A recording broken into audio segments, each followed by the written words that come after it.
งัวเขาชวนงัวเขายังเต็มประทีจมให้เพราะยังเฮ็ดบุญแล้วก็บ่จมหรอกว่ะแล้วก็สร้างเนาะมันจะบอกเยอะมันบ่เฮ็ดบุญจะเถื่อสองคนบอกให้กันอันผู้หนึ่งบ่เฮ็ดบุญ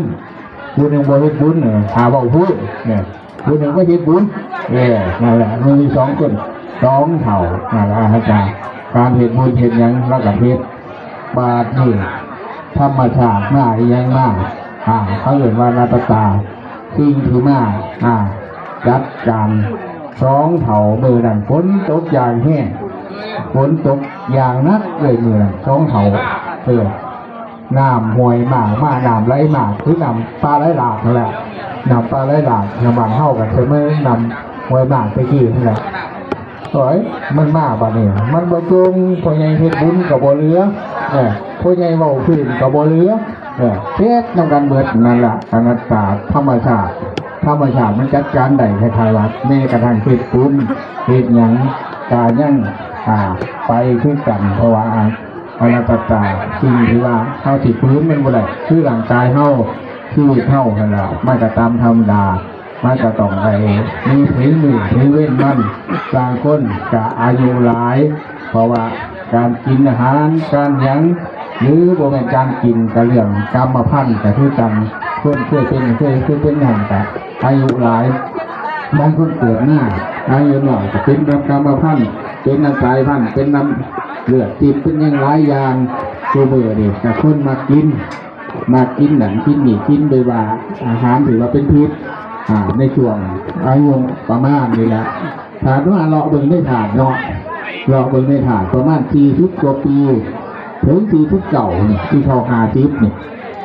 45ถึง40 เก่ามาที่กับ42ที่เพชรหลายช่วงนี่เพราะว่าช่วงที่ต้น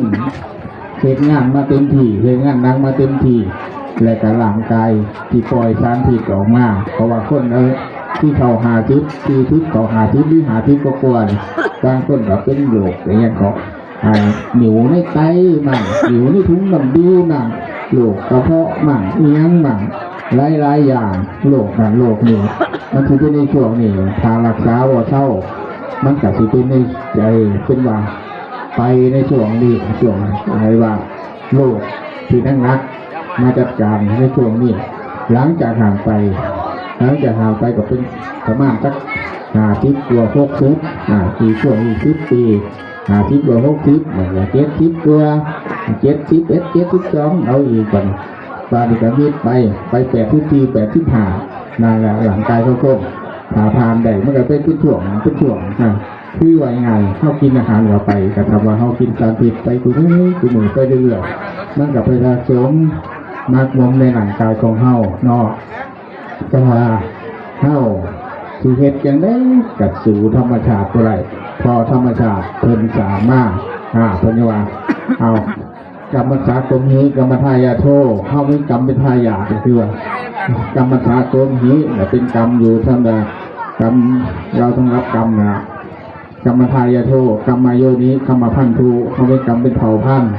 จะได้เกิดมากก็ต้องตายเผ่าพันธุ์ของเขาถ้าเราสืบต่อเผ่าพันธุ์ไว้ก็คือถ้าต่อไปก็คือเผ่าพันธุ์ของเขาโมวิไพทียืนอยู่ข้างฟ้าได้ก็มีการตายการเกิดการแก่การเจ็บการตายการเห็นว่ามีการเกิดการเจ็บการแก่การตายมันถึงว่าหูจักว่าเหตุดีเหตุชั่วเหตุหยังบางคนก็ว่าพลาดได้ว่าเหตุนั่นเหตุนี่ไปเหตุชั่วมันเหตุชั่วก็คือว่าตายจะเคลื่อนอย่างนี้ว่าบางทีมันโบยูดอกโบเรือยักษ์ต้นเหตุดีกับโบเรือเหตุชั่วกับโบเรือธรรมชาติที่จัดการดีเมื่อหอดมือเธอเป็นเกิดคนใดตายเท่านั้นเกิดเป็นท่านก็ตายเป็นท่านเกิดเป็นหมื่นก็ตายเป็นหมื่นเนาะเพราะว่ามันต้องมีหอดมือหนึ่งเวลาการเวลาคิดแต่เวลาผู้ได้สิตายเวลาใดไม่ได้เท่าหอดเวลาใครตายเวลาสวะเกิดผู้มือเกิดแต่ตายบ่ผู้มือตายแต่แน่เกิดเท่าไรตายเท่านั้นนี่เท่าไรตายเท่านั้นบัวเหลือจะขึ้นในกระดานผู้ที่เว้าอยู่กับจักสิหยาบใดมือนี่ก็ไปหันไปนี่ก็ปวดหัวยืนยุบลกไปนี่ก็สิไปหากินยาพารากับยาเกเรรับตื่นนึงเดี๋ยวคือที่เจ้า